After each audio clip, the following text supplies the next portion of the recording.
dia, boa tarde, boa noite, bem-vindos a mais um episódio do podcast Impulsiona e Transforma, o podcast aqui do Grupo JM, da JM Consultoria, da Guide.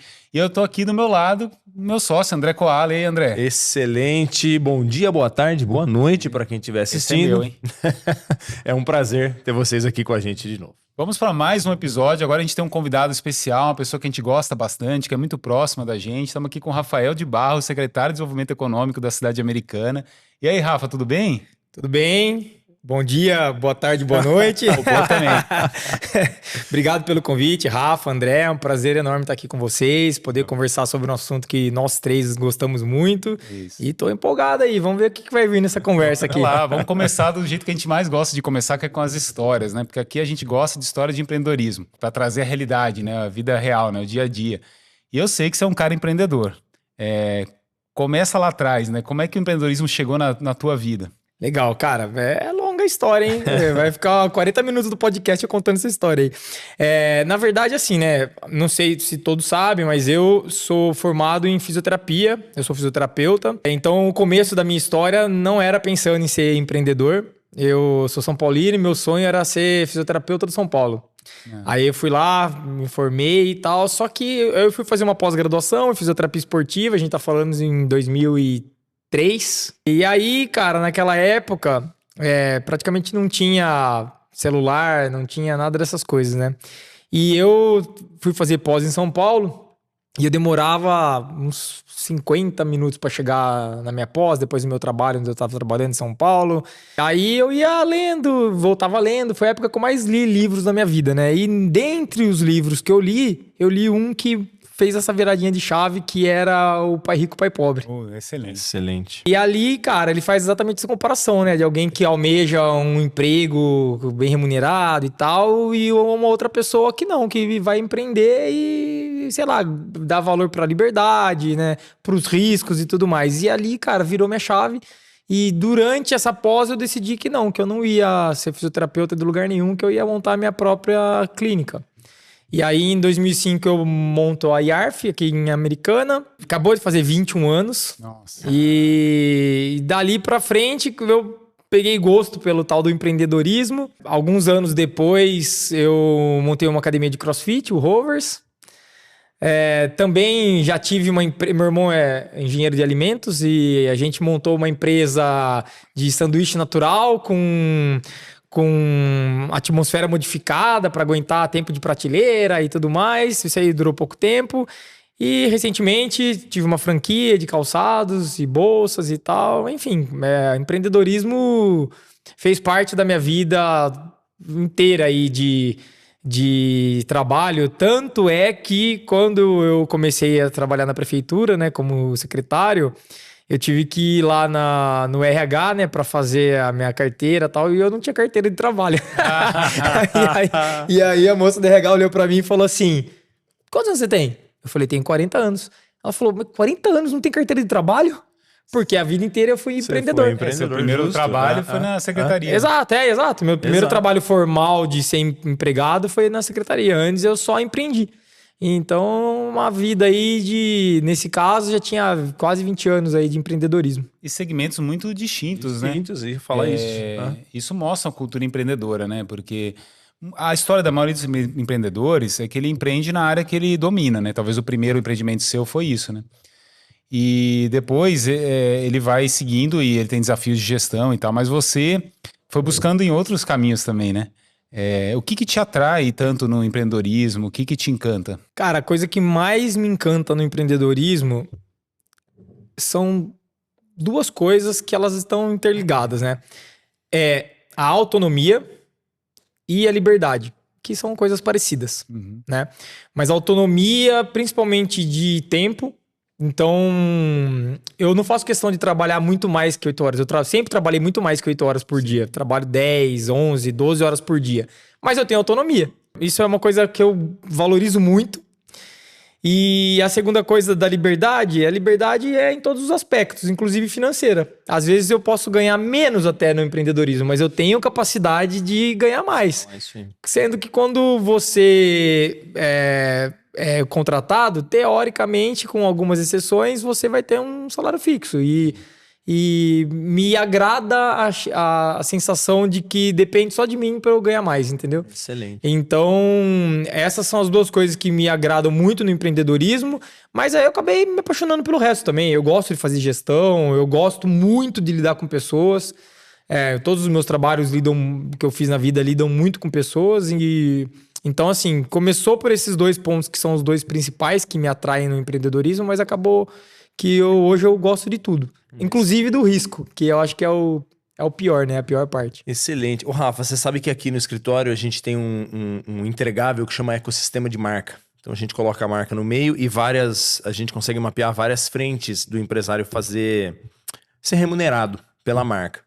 E todas as ideias, elas são correlacionadas, né? Então faz total sentido um fisioterapeuta ter um CrossFit, ter a IARF, coisas do tipo. Como que você fareja essas oportunidades? Pô, aqui eu vou entrar. Porque você citou aí uma loja de sapato. Mas a loja tem um poluidor aí, que é a minha esposa, né? Então, na verdade, esse não era um desejo meu. Esse era um desejo dela. Foi um apoio seu, né? Então por isso que acabou saindo muito do caminho, assim, né? Os outros 2 que tem uma boa relação, o primeiro é por questão técnica mesmo. Modéstia à parte, eu sou bom fisioterapeuta e eu gosto muito dessa parte de gestão, então eu falei, cara, eu vou empreender na minha área. Mas eu gosto muito de esporte também, tanto é que eu praticamente só estudei fisioterapia esportiva na minha vida. Eu não fiz outras coisas, né? Porque nem todo mundo sabe, mas fisioterapia tem absolutamente todas as áreas. Tem pediatria, tem neurologia, tem respiratória, tem todas as áreas. Então, eu sempre gostei muito de esporte. Então, joguei futebol há muito tempo. Eu virei fisioterapeuta porque eu já rompi meus ligamentos cruzados. Antes dos 20 anos, eu tinha rompido 2. Nossa. E até por isso que isso me levou para fisioterapia. Quando eu tinha 30 e poucos anos, eu rompi de novo e ali eu decidi que eu não ia mais jogar futebol e aí eu conheci o CrossFit como esporte, ainda não empreendendo, mas como esporte. E a hora que eu comecei, cara, deu 2 meses eu falei, tá aqui meu próximo negócio. Que legal. Ali foi paixão mesmo e é isso. Acreditar que ia dar certo e vamos que vamos. E aí, Rafa, assim, tudo bem, você pode ser um excelente fisioterapeuta e ter uma competência muito grande nisso, ou ser bom praticante de CrossFit, porém a gente sabe que ter uma empresa envolve gestão. Quando que você, lá no IARF ainda, talvez, percebeu que, peraí, saber de fisioterapia não basta, tem que saber de gestão financeira, saber vender, saber a diferença do lucro real presumido e simples, né? Quando que você teve esse gatilho e percebeu isso? Eu comecei a IARF em 2005. No começo, era uma gestão... Eu sempre fui muito responsável, né, com questão de dinheiro e tal. Eu sempre separei, deixei muito claro que eu tinha que separar o dinheiro da empresa do meu, que profissional da saúde, cara, não faz isso. Não.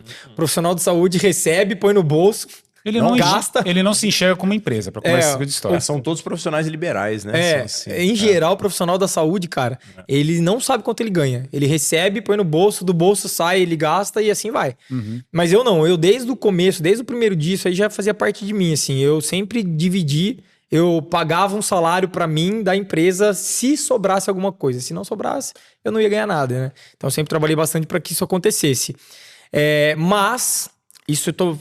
eu comecei a IARF em 2005. Em 2007, eu fiz um MBA em gestão estratégica. Legal. Você viu essa necessidade? Na FGV. Eu percebi o seguinte, que eu já tinha uma noção de feeling. Sim. Mas eu precisava pôr no papel aquilo, entendeu? Transformar a prática em teoria, fazer o caminho inverso, né?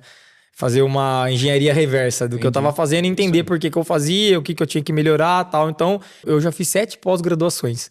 Essa foi a minha terceira. Eu fiz 2 na área de fisioterapia esportiva em 2003, 2004. Aí, em 2007, eu fiz um MBA em gestão estratégica e era focado em saúde, né? Então, ali ficou muito mais claro para mim todas as coisas que eu tinha que fazer e dali para frente eu toquei essa parte de gestão. Aí, e me fala um negócio, aqui a gente é podcast da vida real. Então, assim, não é para contar só o sucesso, mas os insucessos, né? Quais foram os insucessos ou as dificuldades que você passou nessa história dos negócios que você atuou? Bom, vou contar os insucessos. A empresa com o meu irmão não deu certo e a gente percebeu rápido, mas a gente nem sofreu tanto com isso, porque deu para sacar rápido que tinha um problema. A gente tinha um produto que tinha um baixo valor agregado e precisava fazer volume. Para fazer volume eu tinha que ter uma equipe muito grande, a gente não tinha capacidade financeira para isso. A gente tinha capacidade financeira de comprar os equipamentos, de montar linha de produção, meu irmão entendia tudo disso. Mas a gente percebeu, na época meu pai e minha mãe estavam aposentados, até recrutei os dois para ajudar e tal, mas a gente percebeu que ia ganhar R$2, R$3 por lanche, ou seja, para você ter um faturamento você ia ter que vender muito. Então esse foi um insucesso. Acho que o restante, cara, eu, graças a Deus, passei por dificuldades, mas eu nunca tive grandes fracassos, assim. Mas eu acho que o principal foram os momentos de tomada de decisão. Porque eu montei uma clínica num lugar sozinho em 2005 e rapidamente, em 2, 3 anos, a clínica ficou pequena. Eu fui convidado por uns médicos para montar a clínica junto com eles. Eu tinha que tomar decisão porque eu tinha que largar tudo que eu tinha para trás para montar outra clínica. Aí eu fiquei com eles uns 4, 5 anos, ficou pequeno. Aí eu tinha que tomar a decisão de largar 5 médicos que me encaminhavam pacientes para ir sozinho de novo para um outro lugar maior, que é onde está hoje, né? Desde 2014. Foram decisões, na verdade, que eu acho que foram os momentos mais críticos, assim. Mas que gerou uma maturidade em você. Pelo que eu entendi, do lanche você percebeu, peraí, o negócio tem que ter valor agregado, senão o ganho na escala não é meu negócio. E no outro, peraí, como é que eu consigo, no ambiente com outras pessoas, qual o esforço que eu vou colocar? Então isso te deu uma maturidade daquele tipo de negócio que você queria, né? Exatamente, isso foi me moldando, né, como empreendedor. Eu tinha algumas coisas, principalmente nesse começo aí, que eu acho que era fundamental, cara. Que a primeira é que eu sempre acreditava piamente que ia dar certo.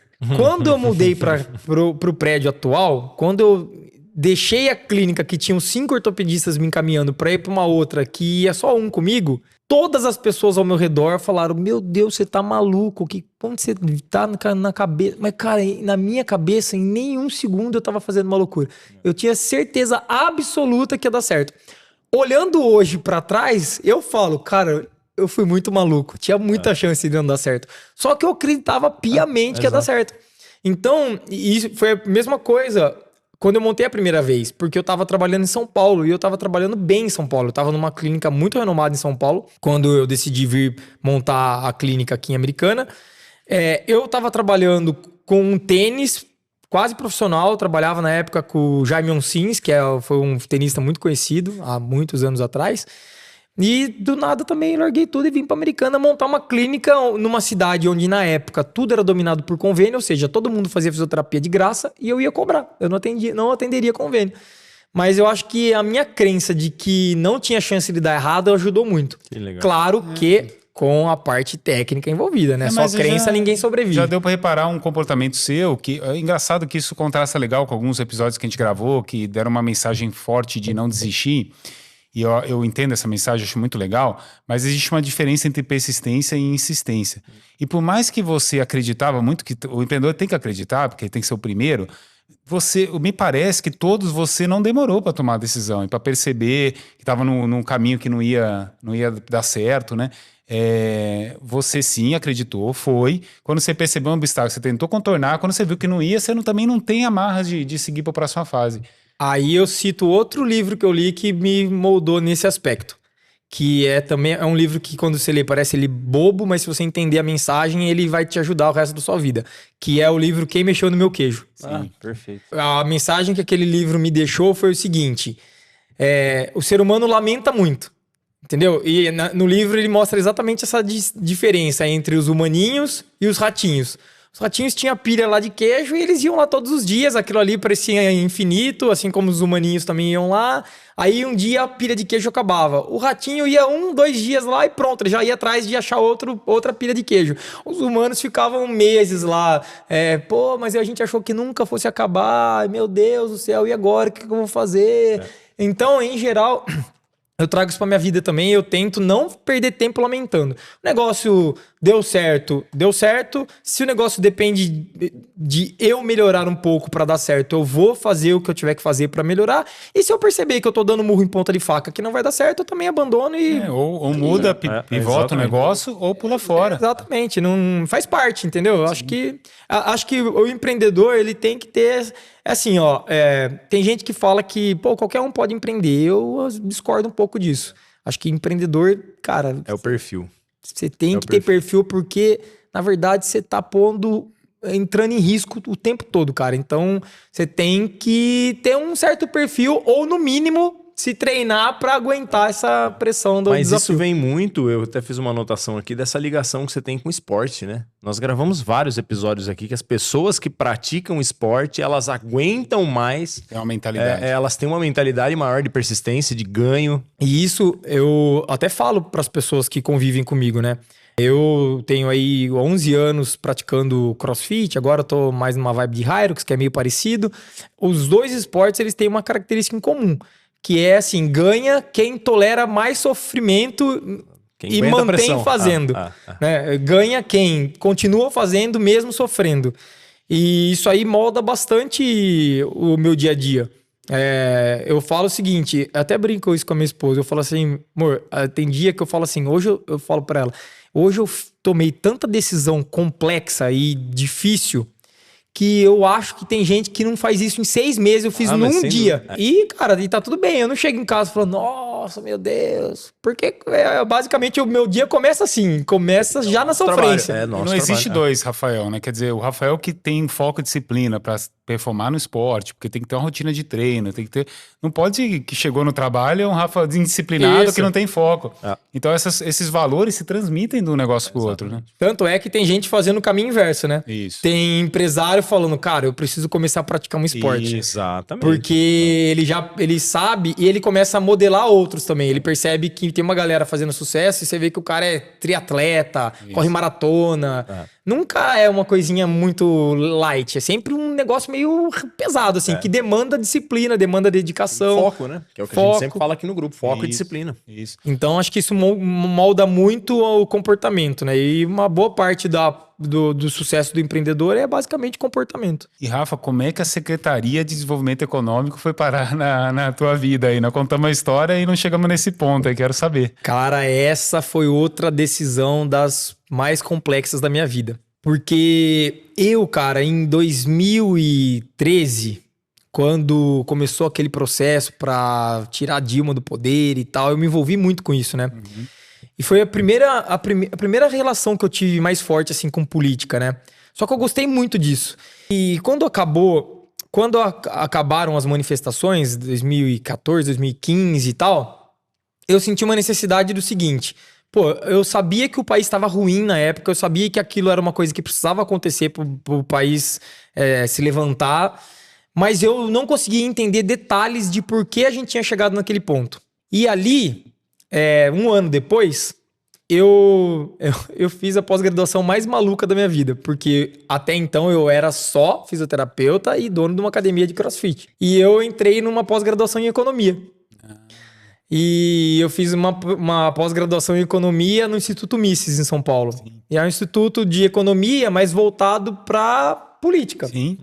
Economia pública, basicamente. Políticas né? públicas. Né? Exato. Macroeconomia e tal. Eu entrei na pós porque eu queria adquirir um conhecimento que eu não tinha, que era entender por que as coisas estavam dando errado economicamente e eu não entendia, eu só entendia o superficial. E aquilo, cara, aquilo me mergulhou de vez na política, entendeu? Aí eu comecei a fazer vídeo sobre isso, eu comecei a escrever sobre isso. E eu fiquei muito feliz de começar a entender de fato o que daria errado lá na frente, o que daria certo lá na frente. A gente tá falando, eu acabei a pós em 2018. Aí em 2019 tinha um processo seletivo para participar de um evento que estava muito na hype na época, que era o Renova BR, Sim. que era um movimento de renovação política. Sim. Aí eu tinha que fazer um processo seletivo, lá tinha 30 mil inscritos e só 1.000 iam participar. Eu consegui passar nas provas lá, fui escolhido para ser um dos 1.000. Aí fiz toda a capacitação. Aí dos 1.300, os 300 que tiveram melhores notas foram escolhidos para fazer uma outra presencial e mais específica. Você tinha que escolher uma área, eu escolhi a área de desenvolvimento econômico. Aí acabou, já emendei, não, eu vou ser candidato. Aí fui candidato a vereador na época, só que a IARF tomava todo o meu tempo. Eu entrava 7. Eu ia perguntar, como é que concilia? Eu entrava 7 da manhã, saía 8 da noite da IARF. Não tinha a menor condição, não entendia nada de campanha. Enfim, aí... Imagina ser eleito também, você conseguir conciliar também, né? Então, eu praticamente não fiz campanha e mesmo assim eu fui muito bem votado, eu tive 743 votos na época, eu tive mais votos do que os 2 últimos vereadores que entraram. E aí, quando eu não entrei, aí o Chico me chamou. Ele e o Franco, principalmente, estavam acompanhando essas minhas formações. E aí ele me chamou lá e falou, ó... A gente está precisando de alguém para tocar o desenvolvimento econômico e a gente queria alguém com o seu perfil, assim, alguém que é trabalhador, que é agitado, que vai fazer o negócio acontecer. É uma área que está meio parada aqui na cidade, então a gente quer alguém com esse perfil de ir para cima e tal. A gente viu suas formações e tal, a gente gostou, a gente está fazendo esse convite. E aí ele falou, só que é o seguinte, a gente não consegue garantir que você vai continuar muito tempo. Aí eu consigo garantir 1 ano. Chico falou no dia que ele me convidou. Período probatório ali. 1 ano você vai ser o cara que vai tocar a secretaria. Na verdade, não existia essa secretaria. Essa secretaria tinha sido extinta pelo governo anterior. E aí a gente só poderia criar a secretaria de novo 1 ano depois. Então eu era secretário adjunto de planejamento, mas eu estava designado a cuidar da parte de desenvolvimento econômico. Eu seria, né? Mas com essa questão, ó, provavelmente o ano que vem, quando se tornar secretaria, você não será o secretário. Beleza. Cheguei em casa feliz da vida. Porra, naquele momento, cara, era o convite que eu mais queria na vida. Entrar na área, conseguir aplicar o que eu estava aprendendo. Sim. E, no principal, no desenvolvimento econômico. Com pessoas que eu gostava muito. Aí eu cheguei em casa e falei com a minha esposa. Falei, ó, eu recebi um convite maravilhoso e eu quero muito aceitar. Não consigo pensar em não aceitar. Só que é o seguinte, não tenho o que fazer. Eu não tenho como continuar na clínica e ser secretário ao mesmo tempo. Os 2 tomam o dia todo. Aí eu tomei a decisão, acho que mais difícil da minha vida, cara. Porque todas as coisas financeiras que eu tenho hoje foram por conta da clínica. A clínica sempre foi muito próspera, sempre me deu muita coisa. E eu vendi a clínica. Sabendo que 1 ano depois eu não seria o secretário, muito provavelmente. Aí o comportamento empreendedor de novo. Né? Minha mãe ficou acho que 1 semana sem dormir, me ligava todo dia, falou, pelo amor de Deus, filho, repensa isso daí, meu Deus do céu, você construiu essa clínica, na época tinha 16 anos a clínica. Você construiu isso aí tijolinho por tijolinho, como assim você vai jogar tudo pro alto e tal? E eu falei pra minha mãe, mãe, é o seguinte, ó, isso eu não vejo como jogar pro alto, eu vejo como um degrau da minha vida. Se eu não tivesse entrado na clínica, eu não seria conhecido pelas pessoas, eu não teria tido os votos que eu tive e eu não teria sido convidado. Faz parte, é degrau. É uma coisa que você faz aqui que vai desembocar lá na frente, né? E eu entendo que algumas pessoas devem ter te aconselhado a não fazer porque o ambiente político tá complicado, polarizado, acaba trazendo toda uma energia negativa. Também. Então isso acaba também falando, não entra nisso não, toca seu negócio, né? Fica na sua, né? Mas você já tava com uma missão, né? Como quase tudo na minha vida, eu também falei, não, eu tenho certeza que vai dar certo. Aí, a minha esposa, ela não falou pra eu não aceitar. Ela falou, ó, eu confio em você, eu sei que você sabe o que você tá fazendo, então pensa direito só e toca o barco. Aí eu falei o seguinte pra ela, eu falei, ó, eles me disseram que provavelmente eu só fico 1 ano. Mas a minha estratégia vai ser o seguinte, eu vou trabalhar tanto, mais tanto, que eu quero ver quem tem coragem de me tirar no final desse 1 ano. Cara, e foi exatamente o que aconteceu. 6 meses depois, a gente já tinha ganho um prêmio lá do governo do estado de melhor programa de desenvolvimento econômico do estado de São Paulo pós-pandemia, que era o Comitê de Retomada Econômica. E aí, e mais do que isso, eu montei nessa época o Comitê de Retomada Econômica, onde a gente, junto com as outras instituições da cidade, a gente criou um documento onde a gente teria que cumprir 25 itens que as instituições achavam importantes para que a cidade retomasse, porque era pós-pandemia, né? E com isso, o que acabou acontecendo? Eu tinha entrega toda semana, praticamente. Toda semana é exagero, mas a cada 15 dias tinha uma entrega. Por quê? Tinha 25 itens para cumprir em 1 ano. Eu fiquei muito em evidência naquele primeiro ano, né? E com todo mundo trabalhando junto, sabe?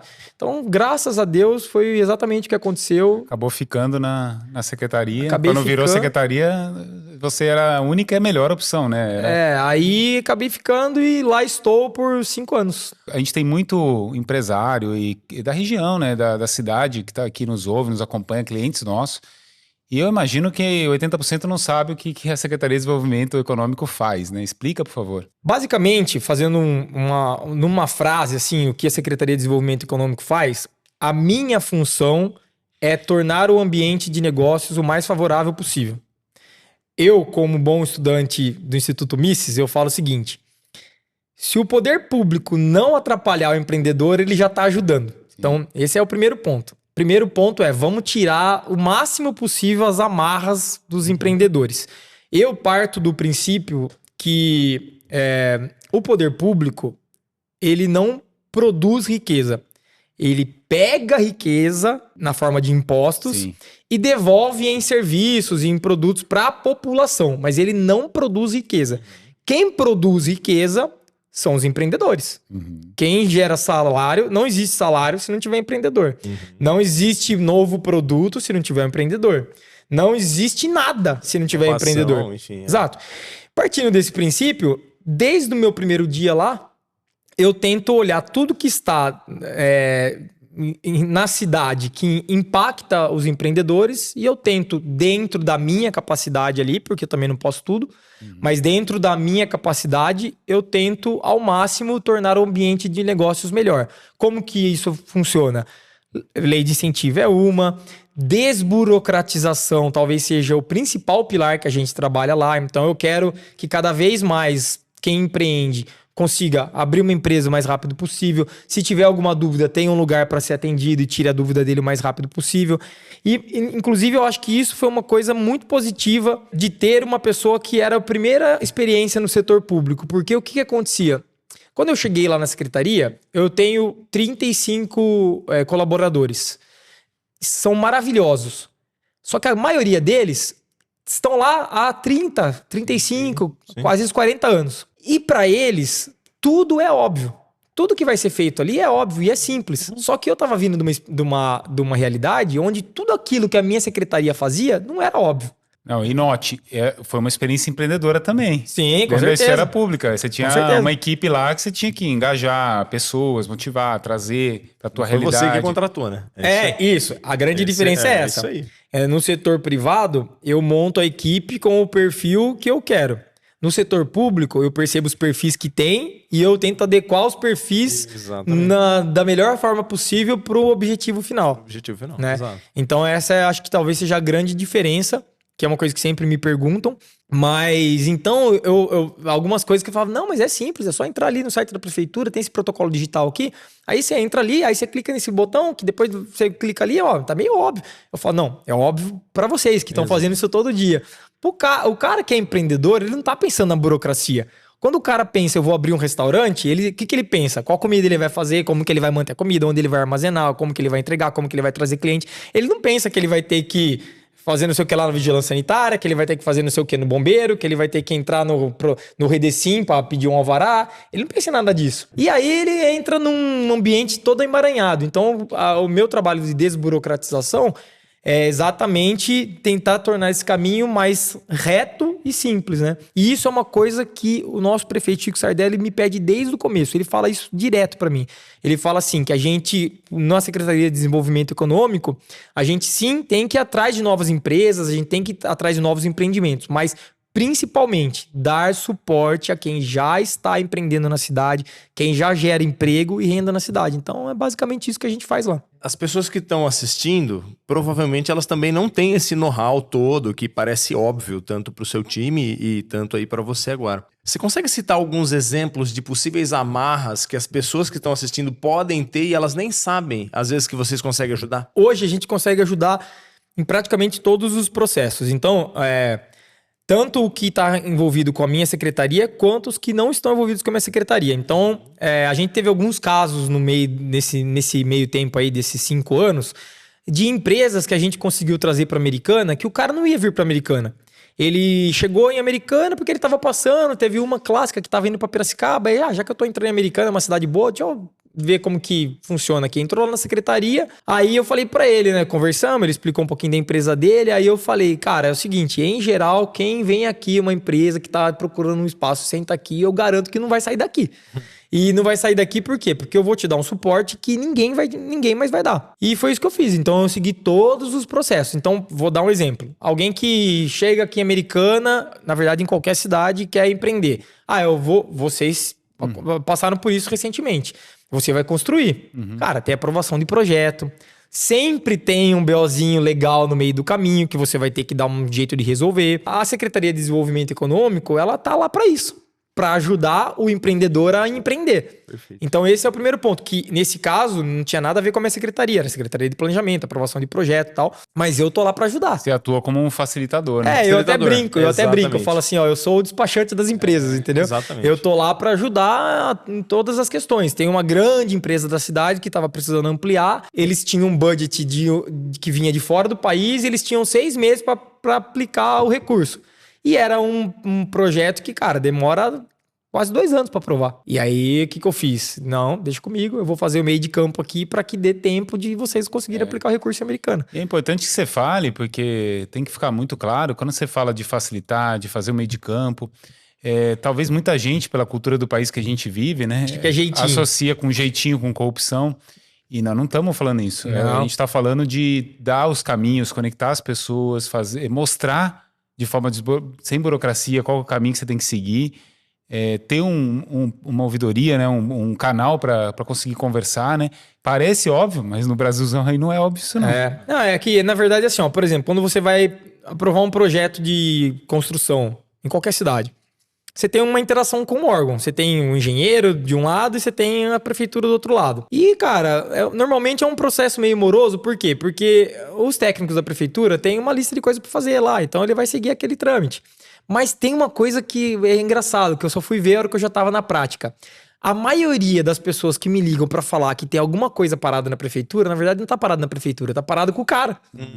Que tinha que ter interagido, colocado um documento, não sei o quê, e ele não fez isso. Ele nem sabe, Ele a nem comunicação sabe. não chegou. Então, hoje a minha equipe faz isso, ajuda, entendeu? Então, ó, fica meio atento quando a gente sabe, principalmente, que a pessoa já veio, ficou falar com a gente, já falou que tem pressa, que não sei o que, a gente já vai também ajudando a informar, ó, você precisa por tal coisa. Puta, eu não sei como que faz esse documento, a gente já mostra como faz. Então é tudo dentro da lei. Só que, é o que eu falo, quando a gente trabalha na prefeitura, nós somos servidores públicos. Sim. A gente tem que cumprir a palavra, nós somos servidores públicos. O problema é que a galera que tem, que tá assim no primeiro escalão de um governo, em geral, não aqui em Americana, tá? A nossa equipe é extremamente proativa. Mas, em geral, o cara meio que se sente Deus, entendeu? Porque ele tem um poder na mão. Sim. E às vezes ele acaba fazendo o contrário. Ele acaba falando, Dificultando. cara, você depende de mim mesmo, entendeu? Ou ele cria dificuldade para vender uma facilidade. Exato. Mas é isso, né? Que é o que não acontece aqui. Então, o pessoal, ele associa muito a quem tá tentando vender uma complexibilidade no jogo. Eles não sabem disso. Por isso que eu falei, Sim. qual que é o jeito mais simples de mostrar para quem tá nos assistindo, né? Sim, e nesse caminho também, eu tô falando aqui de coisas ativas, né? De que eu vou lá e faço alguma coisa para ajudar a empresa. Mas também tem as vias passivas. Por exemplo, hoje, quando a gente entrou, a Americana sempre foi rápida em abertura de empresa. Então, se você preencher tudo certinho, demorava 1 mês e pouquinho para você fazer os trâmites municipais. Hoje, é tudo automático. Legal. Se você tiver baixo risco e você preencher os documentos tudo certinho, Da hora. sai em minutos. Por quê? Foi um trabalho que nós fizemos de desburocratização, de conectar nosso sistema direto com a JuCesp, que já analisou aqui, teve a viabilidade deferida, já vai direto automaticamente, sem mão humana. Nós criamos o ganha-tempo do empreendedor dentro da secretaria, que é um local onde a gente tem praticamente todos os serviços para que o empreendedor tire dúvida. Depois nós criamos o ganha-tempo digital, para o cara que não quer ir na prefeitura, ter um caminho lógico dentro do site da prefeitura, só procurar aí ganha-tempo digital. O empreendedor ele vai ter acesso certinho a todos os caminhos, de forma bem intuitiva mesmo, como fazer cada Didático. parte. Então a gente foi trabalhando em cima dessa parte passiva também. Mesmo que a pessoa não vá até mim pedir minha ajuda, tá facilitado também o caminho, entendeu? É legal você trazer essas informações e o estímulo que vocês fazem para o empreendedorismo, né? Porque às vezes no Brasil a gente, por razões históricas, acaba associando o empresário ao vilão, né? E uma vez, eu lembro que eu frequentava o núcleo de jovens empreendedores lá do Ciesp, né? E conversando com das pessoas lá, eu falei, cara, eu queria fazer algum trabalho social. Ele fala, legal, mas você sabia que o que você está fazendo aqui, o que você faz, também tem uma função social, né? Claro. Porque ainda mais na consultoria, porque você está estimulando o empreendedorismo. Porque em vez de construir esse prédio, eu podia ter aplicado o dinheiro num fundo lá, de título lá, e não ter gerado emprego, não ter movimentado tantos empregos da construção e obra, tantos funcionários, fora as empresas que a gente atua, conforme elas prosperam, elas vão contratando mais, pagando mais impostos e num ciclo vicioso, né? E essa mudança de visão do papel do empreendedor, eu sinto que falta na sociedade brasileira como um todo. Você concorda comigo? Concordo plenamente. Isso aí talvez seja a bandeira que eu mais levanto de todas dentro da política. Cara, é um absurdo você, qualquer pessoa na política, olhar pro empresário como vilão, gente. É um negócio absurdo. É que sabe o que é engraçado? O cara que fala isso, ele sempre imagina aquele empresário... O banqueiro, sei lá o quê. Isso! O dono do frigorífico lá, que tem 800 iates e não sei o quê. Só que esses caras são os que estão mais perto da galera que tá na cúpula. Essa não é a vida real. Não é a vida real. Não é a vida real. 99% dos empreendedores é exatamente o que você disse. Por exemplo, vamos pegar um empreendimento qualquer. O cara, às vezes, pega, sei lá, vamos chutar um valor, 30 milhões de reais para montar um negócio dele. Constrói um prédio, contrata pessoas. Cara, faz a conta aí. Pega 30 milhões e coloca 1% ao mês na conta, o cara ia ficar tranquilo, Muito vivendo melhor. de renda. Só que ia ter um monte de emprego que não ia ser gerado. E mais do que isso. E mais do que isso, se você não tem empreendedor, talvez se a gente não tivesse tido o iPhone até hoje. Imagina se depender de um presidente inventar um iPhone da vida. Esquece. Só o empreendedor tem esse apetite, cara, sabe? E é claro, o empreendedor, ele tá fazendo uma aposta. Ele tá pegando um valor X e tá aplicando porque ele, de fato, acredita que em algum momento aquilo vai voltar num valor maior. Mas é uma aposta. Pode dar errado. Como muitas vezes dá. Na verdade, a maior parte das vezes dá. Né? E comprar um fundo de investimento, o título, o risco é muito menor. Né? Muito menor. Título público lá que tá pagando Selic 15%. Esquece. Se ele depende do valor, ele vive o resto da vida dele tranquilo. Na praia. Entendeu? Então, assim, o empreendedor, ele faz por dinheiro? Claro que ele faz por dinheiro. Ninguém é tonto, mas, cara, muitas vezes ele faz pelo gosto, cara. Pelo prazer, entendeu? O prazer de criar, de crescer. Pelo propósito, né? Isso. Que é o nosso aqui, que é construir negócio, é impulsionar e transformar pessoas, Isso. empresas. É o que É movimenta. o propósito, é o que movimenta o jogo. Aí o cara fica bravo com o lucro. Rapaz, é o lucro que faz as coisas. Eu falo o seguinte, ó. Se você der 100 reais na mão de um governo, ele vai normalmente gastar mal É isso aí. e esse dinheiro vai sumir. Não vai servir pra quase nada. Se você dá 100 reais pro empreendedor, ele transforma em 200. É isso aí. Entendeu? Gerando emprego e valor agregado. Exatamente. Então é assim. Por isso que eu sempre defendo que eu, particularmente, né? Aí falando só por mim, eu defendo o Estado. Não vou falar sem Estado, que é os ANCAPs da vida lá, mas eu defendo o Estado que cuide do essencial. Seja justo. Né? Porque o que acontece? Em geral é isso. A mesma quantia na mão do Estado, ele às vezes não é por mal. Nem sempre é por corrupção ou por safadeza. O cara, o conhecimento, ele é disperso. Não tem como eu achar que eu vou saber de tudo. É muito melhor, numa consultoria, o dinheiro estar na sua mão, que é expert nisso, do que eu, sentadinho na minha cadeira lá, achar que eu consigo dar consultoria no mesmo nível, com o mesmo valor investido, entendeu? Isso aí. Isso se aplica a todas as áreas. Vamos falar de futuro aí. O que vem pela frente em termos de inovação, no desenvolvimento econômico aqui de Americana? O que tá em planos ou tá em andamento, 26, 27? A gente entregou bastante coisa, né, nesses 5 anos aí. A gente já tem curso, a gente já tem programa de capacitação, a gente tem trabalhado bastante a questão de trazer empresas, a gente tem mais de 40 empreendimentos que nós anunciamos. Então a gente fez, eu sempre falo pro Chico, que o grosso, o que tinha que ser feito urgente, a gente já praticamente fez. Então agora é a gente ir lapidando, né, o que a gente construiu e melhorando. Inclusive, algumas semanas a gente lançou um programa voltado para o setor têxtil, que é o Inovatex, juntamente com as outras instituições que são importantes, Senai, Ciesp, Sebrae, enfim, com o Sinditec, que é aqui do lado, enfim, com todos os parceiros aí, focado em quê? Em melhorar o resultado mesmo do setor têxtil de Americana, né? Então, hoje, o que a gente vem trabalhando? A gente vem trabalhando em melhorar todos os pilares principais, né? Então, continuar trabalhando desburocratização. Eu acabei de ter uma reunião com o setor jurídico para também melhorar nossos programas de incentivo. A gente já pegar um conhecimento que a gente foi adquirindo ao longo do tempo e falar, putz, isso aqui dá para melhorar em tal coisa. Curso de capacitação.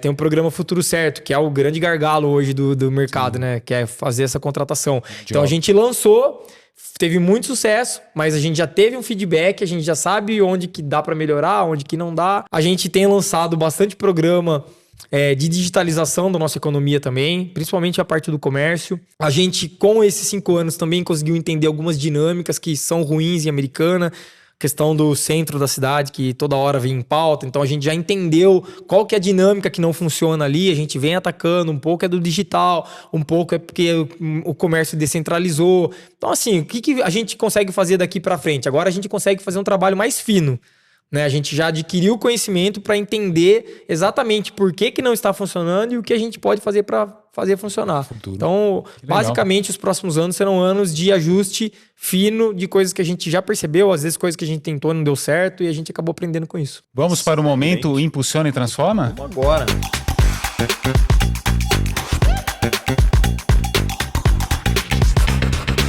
O momento Impulsiona e Transforma é o momento do podcast que você assume o papel de consultor aqui da JM, tá? Você vai dar uma dica para quem tá querendo empreender ou tá empreendendo e tá passando por uma dificuldade, uma dica que seria válida para o Rafael de 15, 20 anos atrás e que você queira compartilhar. Se eu for falar uma dica específica, seria principalmente em relação à caixa. Eu vejo que muitas empresas, elas ficam muito focadas em quanto se está faturando e tudo mais, e não é isso que mantém uma empresa aberta. O que mantém a empresa aberta é lucro.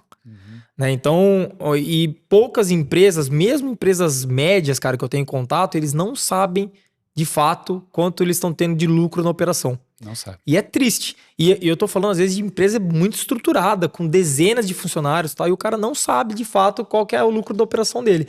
E é isso que muitas vezes quebra a empresa. Então, se eu puder dar uma única dica, seria: cuide do seu caixa, entenda seu caixa e faça o caixa ser saudável. Eu falo isso aí lá no Rovers, né? Que é uma empresa pequenininha, prestador de serviço, fatura pouco e tal. Mas eu sempre deixo isso muito, muito claro. Que você tem que olhar para a empresa como a galinha que bota o ovo de ouro. Ela que você tem que manter viva. Cuidado para não querer abusar da quantidade de ovo de ouro que você vai usar, porque você acaba matando a galinha e aí você tá ferrado. É isso sim. Então, essa é a primeira, talvez a maior dica de todas que eu daria para um cara que vai empreender agora. Então, entenda bem do seu negócio e saiba quanto que você vai ter de lucro, que foi o exemplo que eu dei dos lanches. Sim. Né? Assim, era um negócio fantástico, todo mundo que provava adorava, o produto era maravilhoso, inovador, meu irmão entendia tudo do assunto, mas eu percebi rapidamente que, cara, a margem de lucro é muito baixa. Ou eu faço um volume gigantesco ou não vai durar.